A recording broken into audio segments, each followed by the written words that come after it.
Hey guys, welcome back to First Time Fantasy. We are back on video this week, and of course, we got it straightened out now so you can listen to this on Spotify, Apple Podcasts, and Google Podcasts as well. So if you prefer that, check us out on there, First Time Fantasy. Also, I'll plug it now instead of at the end. You can check out our Twitter.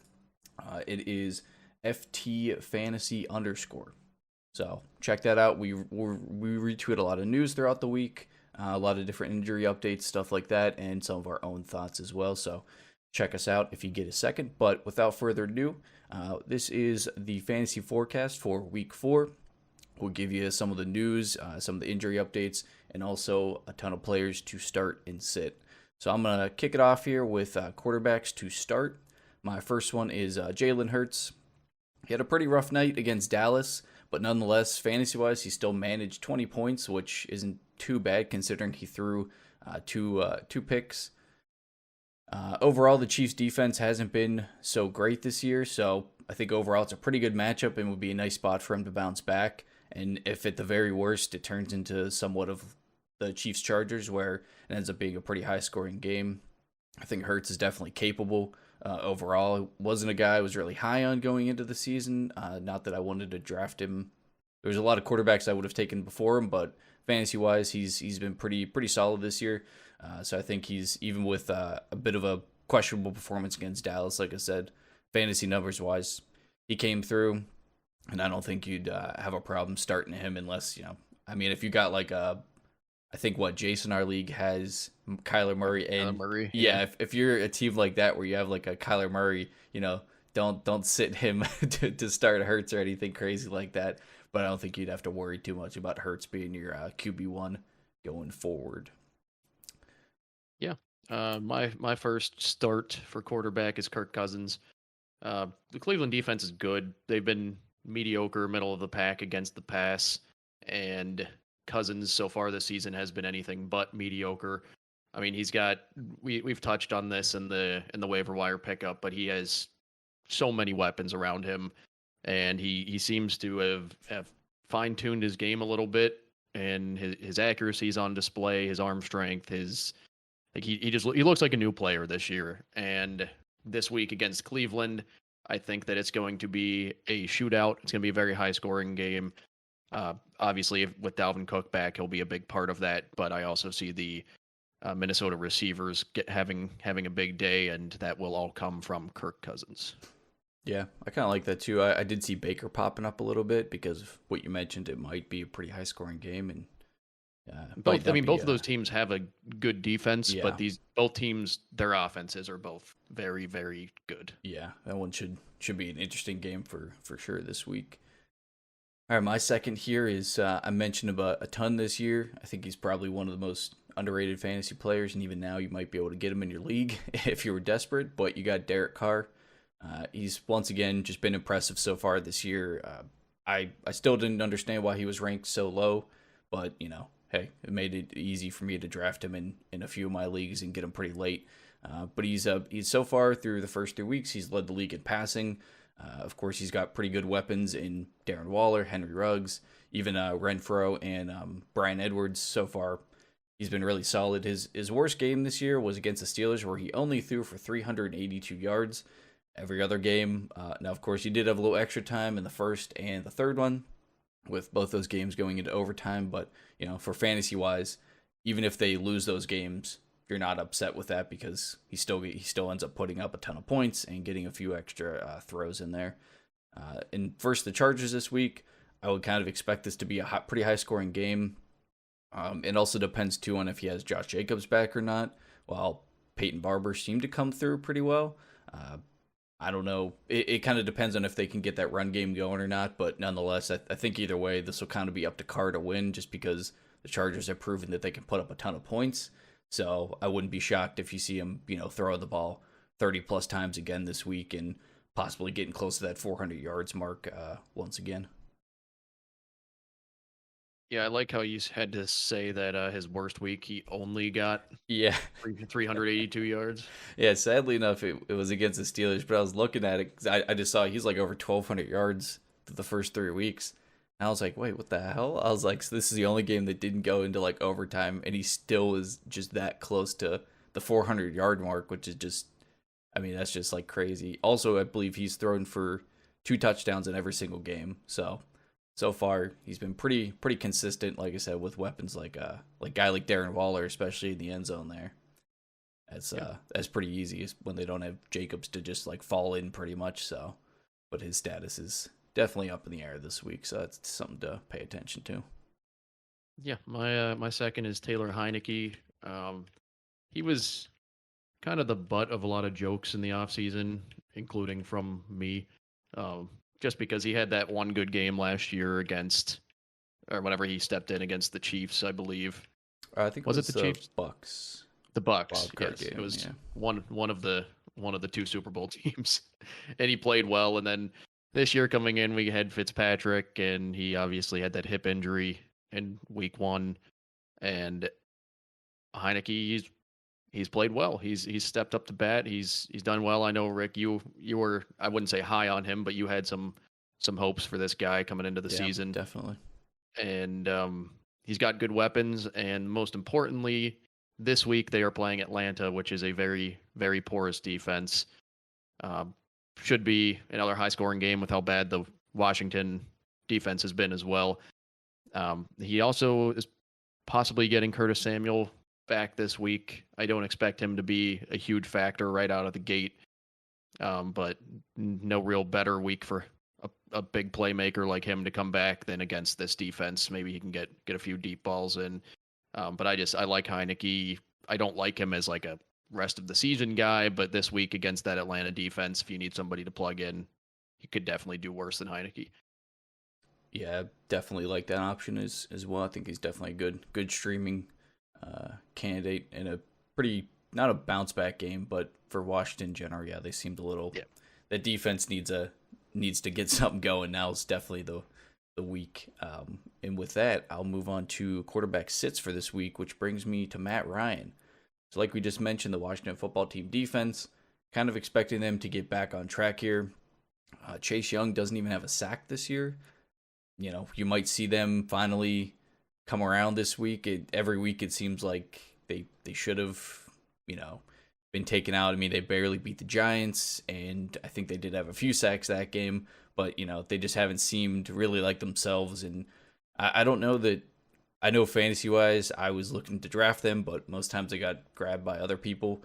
And I don't know that they're, like, overrated, because it just seems like they haven't done, the defense just hasn't, like, really done anything. And I can't really blame them against the Bills last week, just because the Bills, I don't know, they're pretty insane. And when you have Josh Allen, like, on fire like that, just throwing dimes to the end zone, I don't know how you're supposed to defend that. But they don't have to play Josh Allen and the Bills this week. They get Matt Ryan and the Falcons. But I don't think there's any reason to play Ryan. You probably have a better option on your bench, or some of the streaming options like a Heineke or even Baker Mayfield that you could probably go and get right now before your matchup and start him with confidence, especially over a guy like Matt Ryan, who hasn't really done anything so far this season. Falcons offense only averaging 16 points a game, and it sounds like they won't have Russell Gage again this week. So it's essentially Matt Ryan, Kyle Pitts, and Calvin Ridley. That's it. So I think Washington defense gets back on track this week and shuts down that Falcons offense. I hope so, because I want them to get the lead and then give Gibson the ball a bunch. But yeah, I guess we'll find out. But my first sit is Ryan Tannehill. I will start by saying, in one of my leagues, I will be playing him. I wish I had a better option this week. It's a 2-quarterback league, so it's very, very limited for your second. And normally against the Jets, I would recommend playing everybody on that team. Just go ahead, run the whole team, run the whole roster. But Tannehill has no AJ Brown. He has no Julio Jones. He really doesn't have any weapons outside of Derrick Henry, and Derrick Henry's one hell of a weapon, but he's not really known for his pass catching. I would try to avoid everything except for Derrick Henry in this Titans versus Jets game. It's probably going to be a pretty shitty one. You might have Henry run for 800 yards. And hey, I hope so. Yeah, I'll take that. It would not surprise me, but I would avoid everybody else in this matchup, and that includes Tannehill. Yeah, I don't know. This it doesn't feel like a trap game, but with Titans missing, I Julio and AJ Brown. Yeah, I don't know. I don't know. The Jets could finally get one. Like, it's not impossible this week. Even with them just missing AJ Brown, it was like, oh, okay, like, they got to get a win at some point, right? And I don't think the Jets will win, and I Yeah. think it's going to solely be because of Derrick Henry. I really hope so because, I mean, I was hoping, Julio at least plays. They have an offensive weapon. They can get a lead early because it's the Jets. And then Henry just gets to run the ball for like the whole second half and my team just goes bananas. But we'll see how that works out. My second quarterback sit here is Teddy Bridgewater. He's been a decent fantasy option, especially if you've had some injuries. He's been a good guy to pick up and stream the first few weeks. But unfortunately for him, he plays a much better team this week in the Baltimore Ravens defense. Through the first 3 weeks, he played pretty much the 3 worst teams in the league. I mean, he looked okay, but playing an actual, like, it feels like their season's like starting now, and like they have a good defense, but they are missing Jerry Jeudy. I believe one of their second or third receivers, Hamler, I think, also went down. So you're kind of dealing with like Cortland Sutton and like Noah Fant. And I guess it really depends on I think it more depends on their run game, but I wouldn't be shocked if Baltimore can more or less shut that down. So I think if you've got a better option, there's probably no reason to start Bridgewater against a much better Ravens team compared to what they played the first few weeks. So definitely fade him this week. Yep. I have as my second Daniel Jones. Part of what made Jones a viable fantasy option the last couple weeks was his rushing totals, and not only is that going to continue to drop with Barkley getting his normal workload back, but this is also against a Saints team that is holding like running backs to under 3 yards per carry, and I don't think that will be any different for Jones. I expect him to have little to no rushing yards in this game, and I don't know, just the Giants, they're a mess. That offensive line's a mess. The defensive front for the Saints is very, very good. So I don't see it being a good matchup for anybody on that team. So much so that I almost put Barkley on the sit. Yeah, for running backs. But I kind of thought about that for a second, but I think after last week he's not like back, but this probably isn't a good matchup for him. But now it feels like, okay, well, they have to run the ball at some point, right? Or he'll pass a few catches and probably put up a decent showing. But I mean, didn't the Saints defense like pick off Mac Jones like 3 times last week or something? And I think pretty sure Giants won't have Sterling Shepard or Darius Slayton. That is correct. Yeah. So pretty much Barkley's the only option, which is the only reason why I didn't put him on my sit. But I don't know. This is a sneaky one that I just thought of. I didn't have this down or anything. But what about, and we'll get to tight ends, but what about like an Evan Ingram this week? Like they're down 2 receivers. Who do you trust more, like Galladay or like Evan Ingram? Because Ingram did get a decent amount of targets last week. Yeah, I've been burned by Evan Ingram like 2 years in a row, so I try to pretend he doesn't exist. Fair enough. All right, well, with that, we'll move on to running backs here. My first start this week is Antonio Gibson. Some of the reasons we already mentioned with them playing a bit of a porous Falcons defense and kind of expecting the Washington defense to get back on track, actually put some pressure on Ryan, and hopefully for Washington that actually gives them some time on offense to actually score and get kind of Gibson going. Last week he had that one nice catch and run, but that was even for like the offense in general. That was like a ton of Heineke's yards, and that was the majority of Gibson's fantasy points in production because I think he still only had a handful of rushes for like under 40-ish yards or something. Yeah. So it wasn't great, but it's kind of the same thing where you kind of got to get back on track at some point. This is kind of the game that I think that they should get it going, or at least you hope to see them get it going. Like I mentioned with I think you mentioned with Heineke, they got to play or they played the Bills last week, and I mean they got kind of crushed. So what can you do there? I mean that's just kind of how it is sometimes. But there was a week to get it back on track. This is definitely it. So look to start Gibson. All right. I have as my first one Jonathan Taylor. Honestly, I am worried about him as from a full season perspective. Hines is getting a decent share of the workload and snaps in general, but the key metric here is that Peyton Barber just ran for over 100 yards against the Dolphins, and Jonathan Taylor is much better than Peyton Barber. So as long as Taylor gets the workload, he should have a very big fantasy week. The workload is the big if, though. I do think that the Colts want Taylor to be their feature back, but I mean Hines is playing well. They're giving him the targets, giving him the snaps, and until he gives them a reason not to, I think that they're going to keep playing him at that capacity. But I feel like Taylor is somebody you absolutely need to start this week. Yeah, it's funny. All I did was when I wrote a note down for him, I just put he has to find the end zone at some point, right? That was it. That was it. I was like, it's good enough. It's like some point he's got to do it. So, maybe this week is it. My second start here is Kareem Hunt. Oh, hang on.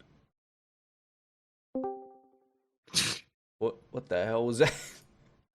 Craig kicked you out, I guess. I don't know. All right. Anyways, all right. Well, I could just pick up right there since we were just starting another player. I don't know what the hell that was. It just kicked me out real quick. All I heard, by the way, was my second start, and then I was like, oh, cool. All right. Well, that gives us a good point to pick up at. So I'll just start from there. Make sure this is okay. Still recording. We're good. All right. All right. Yeah. So my second start at running back this week is Kareem Hunt. While is a bit overshadowed by Nick Chubb in general, with him being their lead back, Hunt seems to always have a role in the passing game, and he's been putting up some pretty nice performances so far this year. The Vikings are also giving up nearly 120 rushing yards per game, and the Browns obviously have two of the best running backs in the league, in the second best rushing attack so far, averaging nearly 170 yards rushing per game. So without Jarvis Landry, you could still see Hunt getting maybe some of that passing work that otherwise could have went to him. And I think he easily gives you like some solid flex play with like easily some RB2 potential. If you got a spot for him, I don't think there's any reason to sit him even this week. So my second start is David Montgomery. I know a lot of people are probably panicking on him after the last few weeks, and I can't say that I blame you if you are. But this week he gets to play the Lions, and he's going to put up big numbers, and he's going to be similar, I think, this season to a Josh Jacobs the last two seasons, where the efficiency really isn't there, but the target share and the volume is just so large that he's going to have to put up good numbers. Where's that stat? He's been on the field for 82% of the team's offensive snaps. Oh, wow. And last week was the only running back to get a touch or a target. So the volume's there. That's not going to go away. He's a good player. He's not great, but he's a good player on an team, but he gets the volume, and this week he is going to get a ton of volume against a not so good defense, and I see him having a pretty big week. Yeah, the team is very strange in general. I know that this week they were switching up like the play calling from like Nagy to their OC. Yeah. And then of course, I guess the quarterback question is also pretty important, which they essentially said Dalton's the starter unless he's not, the other week. And then this week, even though he's like injured, they called him a game time decision. So you still have no clue if like him or Fields is going to start. It's definitely strange, but the one constant is going to be Montgomery, which is that's a ton of snaps to be on the field for, so they can actually straighten some of that out. I mean, it's definitely good start there. Moving on to our sits for this week. My first one here, Tyson Williams. I don't know. He's been pretty like lackluster the last few weeks. He only saw 5 carries versus the Lions, which I don't know what happened in that game that turned into like some weird defensive game. I mean, the Ravens had their chances to to put up a few touchdowns, and they had some drops and just some weird stuff going on in general, but it turned into a really low scoring game, and they didn't even run the ball that much overall. And on top of that, you still have Lamar essentially being their RB1. So it's tough when they actually play a decent defense this week in the Broncos to want to start Williams. If you need to, maybe, but it just doesn't feel like this would be the week that you want to slot him into like your flex or something like that. It'd be different if he was also like catching passes, but I don't believe he's really doing much of that either. So you might want to give him the week off and just let Lamar be the RB1, and who knows, maybe, you also have the chance of Murray being the one to fall into the end zone instead of Williams on top of that. So it's just a bit of a riskier play for sure. And like I said, they play a better defense this week, especially than the Lions last week, and he didn't really do much there. Yeah, my first one is Miles Sanders. At first, you look at this matchup, you're like, oh, against the Chiefs defense that's allowing 5 yards per carry to backs this year. But I don't trust Sanders, and very clearly Philadelphia doesn't trust Sanders either. He already came into the season lower for me, not even just because of his lackluster season last year, but because with Jalen Hurts there, who is a mobile quarterback, you don't need a running back as much. And they also have, who's their second running back? Gainwell. I think he Gainwell. a rookie or something? They just drafted? Kenneth Gainwell, and he's been playing well, and they're showing trust in him with a decent snap count. And it's just when you can very obviously tell that a team does not trust a player, that's somebody who I don't want to touch with a 10-foot pole in fantasy, because you never know when that's just going to flip. And I see Miles Sanders as that kind of guy. He has big play potential this week against the Chiefs. I do see Mahomes coming into this game with a vengeance and just lighting up the scoreboard. So there's also a good chance that Philly will be playing from behind a lot and won't really be able to utilize the run. I just think there are too many things stacked against Sanders for him to have a good week. Yeah, my second one here is Damian Harris, and this is mostly because they're playing a pretty solid Bucs run defense. He didn't really even see that many carries. It's kind of a similar situation last week where they played the Saints, also have a pretty solid defense.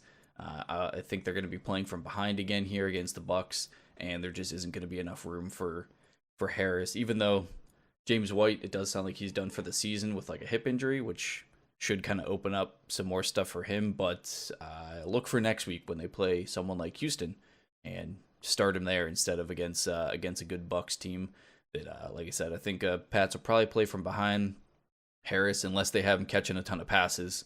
I don't think he's going to be too relevant this year. I mean, so far he's only caught 5 total passes, so I don't think that they're going to be using him like that. But it is possible with James White going out. So if you're desperate, toss him in your flex. But if you got another option, definitely slot someone in ahead of him. All right, so my second is good old Chuba Hubbard. Everybody, and understandably, ran to the waiver wire to grab him this week. The thing you need to know is that he is not Christian McCaffrey. Nobody is Christian McCaffrey.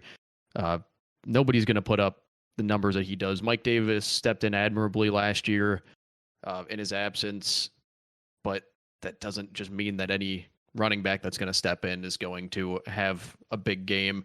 I think that this is a lot of the smoke and mirrors that surrounded Madison last year whenever he stepped in for Cook for that like 2 games.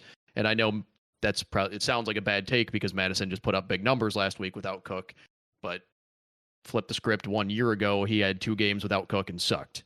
And I think that more often than not, that's going to be the case whenever you're replacing a superstar like CMC.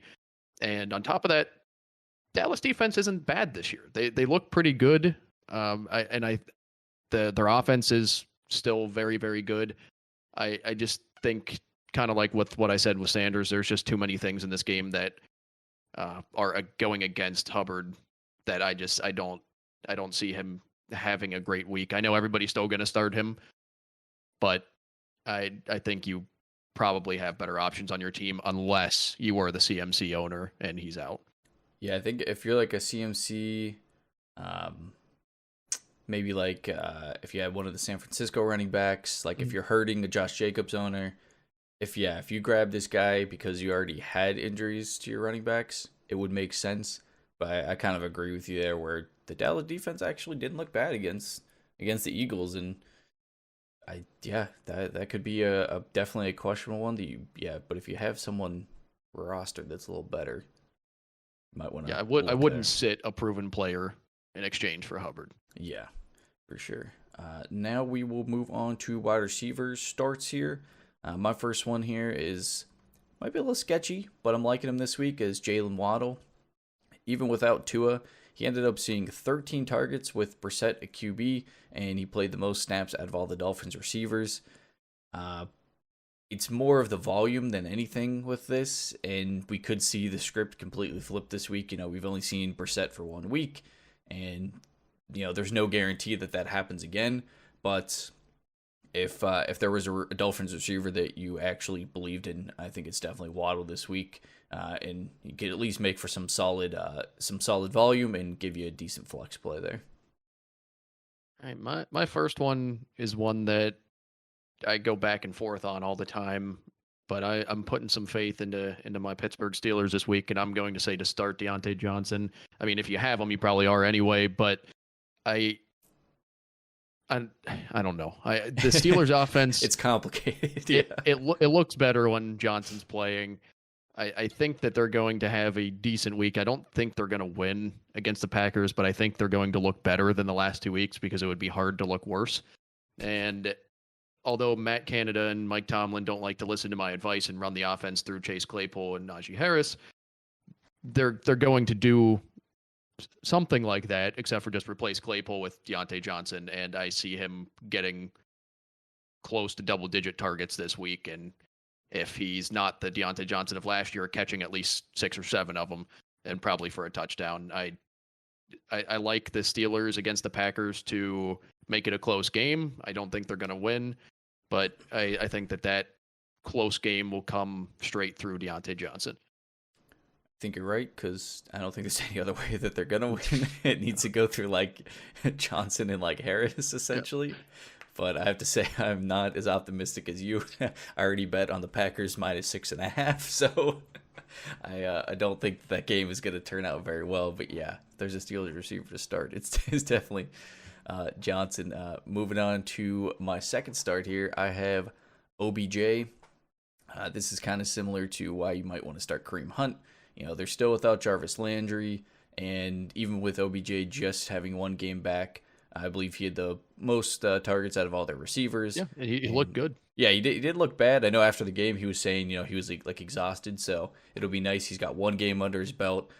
He's getting, some of that like game shape back, and he ended up catching 5 of his 9 targets, which, I mean, the volume there is pretty encouraging, and he ended up with 77 yards. So if you were like me and you drafted OBJ and then all of a sudden he didn't play for the first few weeks, you get a break because now he's default the de facto top target there, and definitely a guy that can put up at worst, I think he's probably putting up wide receiver 2 numbers. Some of the same reasons we already mentioned with like starting Cousins and whatnot. It could easily be a high scoring game, and I mean Cleveland's got to throw the ball to someone. They can run it all they want, but they'll have to throw it to someone, and OBJ is really their main target there.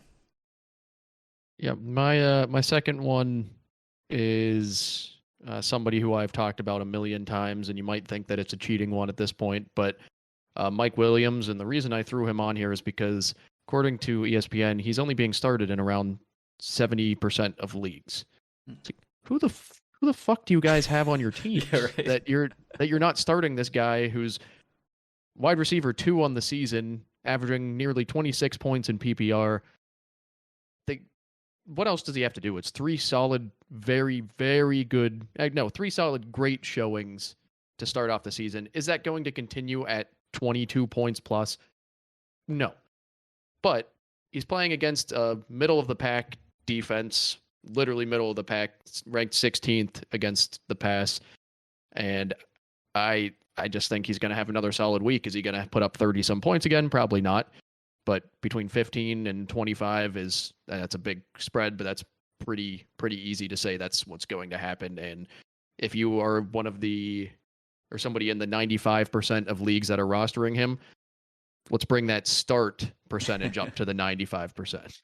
Yeah, I think after week 1, I grabbed him in a league. There was, or maybe I can't remember if I drafted him in one of my leagues or not, but I think I grabbed him off waivers. And after week 1, I was like, oh, cool, this guy's popping off. Like, he saw a ton of targets. Week 2 is the same thing, and I don't think there's any reason to not start him. I think, funny enough, I think a guy I work with was, I mentioned something about, I was like, oh, I lost my matchup by like 5 points, and, Dak almost pulled it out, but he didn't. And then he was like, yeah, I didn't start Mike Williams, and like someone else. There's like 2 guys that popped off for like 20 plus points. I was like, oh. I was like, yeah, I've been starting Williams since like week 2. I got him off like waivers in one of my leagues, but yeah, he seems like a no-brainer at this point. I don't know who's in that like 20ish% that isn't starting him, but you're missing out. for anybody out there, if he has a bad week this week, try to trade for him. People will be like, oh, he's back to normal. He's the same old Mike Williams, and you could probably get him for a decent discount, but that's just because people are stupid and they overreact and panic. And yes, Austin, I'm talking about you if you're listening. Well, let's move on to wide receiver sits here. I'm going to keep it with some of the similar teams we just talked about. I mentioned Waddle as a start, and I'm going to also mention Will Fuller as a sit. He's already kind of known as a boomer bust guy, and with Brissett at QB, they seem to be keeping it more to the short passing game, which is why you'd want to start someone like Waddle or even Gesicki at tight end there.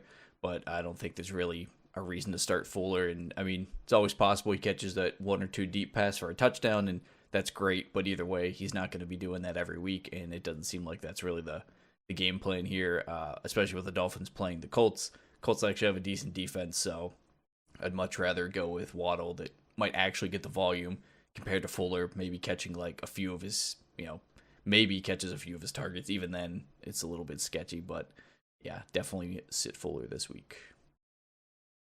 I have Michael Pittman Jr. as my number 1 here. I actually like him a lot for the rest of the season. I have tried to roster him in as many leagues as possible. I think he's going to have a big season as a whole. But this upcoming Sunday, he's going to be shadowed by Howard all day, and that's not really a good assignment for any wide receiver, let alone somebody who's still like finding his own in the NFL and with a banged up quarterback in Wentz. I don't see him having a big day. I'm not panicking on him for a whole season. I still like him as a good bench stash, but for this Sunday, I will be leaving him on the bench. Yeah, I'm going to, like I said, keep it with a similar team here. So you mentioned Deontay, and I'm going to go with Juju for my sit this week. Claypool didn't practice. I believe it was Thursday and Friday. I could be wrong about that, but that's a guy Was that? I believe that's true. Okay, yeah. So you got to pay attention to his status. It does sound like Deontay's good, and it sounds like Juju's good. Claypool doesn't play. That should open up some targets for Juju, but we already mentioned the Steelers' offense is just not. I don't believe after these last few weeks, and like you mentioned, I don't think that. I think they'll be better, because can they be any worse? Like, I probably not. I hope not, at least. But I don't think I'd feel confident starting anyone besides Deontay, and the offense, like we already mentioned, should pretty much just go through Najee and Deontay Johnson, and hopefully maybe they can actually get the run game going. I was thinking of Najee as a pass catcher still, and I remembered that the Steelers are like dead last in rushing, so if they could get that going too, maybe it could actually open something up for some of these receivers. But if Claypool doesn't go, Juju maybe has a chance, but I think Deontay is the play here, and give Juju the week off with having a sketchy quarterback in Ben. So yeah, I have Marquis Brown as my second. The guy is proving week after week that he's got stones for hands, and he's not that good. He's not that good, and he's on a team that's very run happy, and I don't understand what the hype around him still is. People seem to want to start him. ESPN says that he's going to get 13 plus points every week, and I guess it's just because it's a high scoring offense, but playing against a solid Denver defense this week, and with Lamar pretty banged up, it sounds like. I don't see him. I don't see him having a good season for the rest of the season, but I especially don't see him doing well against a solid Denver defense with his quarterback, who prefers the rush, all banged up. Yeah, I saw. Oh God. I was no. If you're going to talk about Marquis Brown, go ahead. I just had an extra mini sit to add in. Oh no, I was pretty much doing the same thing where I saw Watkins popping up on a lot of sits as well this week. Yeah, I just wanted to throw in there. I saw a lot of fantasy analysts tweeting about, oh, Jones and Brown are out. Check out these Titans receivers. Don't get cute. Don't play a Titans receiver just because the top two are gone. I don't care if they're playing against the Jets. One of them might have a good week, but that's just stupid. That would be dumb to roster one unless your team is decimated and looks horrible, which I guess Lucas could probably take one of those on. Yeah, I mean, I am missing, like, I'm a Brown owner in our main league, and also have T. Higgins, but, I mean, I could slap both of them on, like, IR for, like, I guess now Higgins is out for a second week, and there's a chance Brown also stays with the out designation, and I actually get, like, those two slots for multiple weeks, but at this point, I mean, the only reason I think Higgins didn't play was because it was a short week, and so I didn't, and I think at one point he was questionable, so I never moved him to my IR, but I don't think my first option would have been going to the Titans receivers. Like, obviously, they got to throw the ball to someone, and that might happen. One of those guys might catch another touchdown or two or something like that, put up numbers. But, yeah, that would be, like, strictly, like, you're desperate and you need to stream, like, a guy in your flex because you're, I don't know, I guess you're like me and you have you're missing, like, two receivers. You probably need, like, another injury or two to really make that viable, but... Yep. Yeah, that's an interesting one. So moving on to tight ends this week, and I think we're both kind of in the same boat here where we don't really have solid start and sits. I mean, you probably agree that for the most part at this point, we know who the tight end ones are, and barring like injury, which is pretty much the only thing dictating my picks this week, you're going to start whoever your guy, that you already have rostered, unless you really, really want to switch it up because you have like maybe like Hunter Henry or Jonnu Smith, where neither one's really doing too much and you want to make a change. So I only really have a few streaming picks here. For the most part, it's the big winners from last week.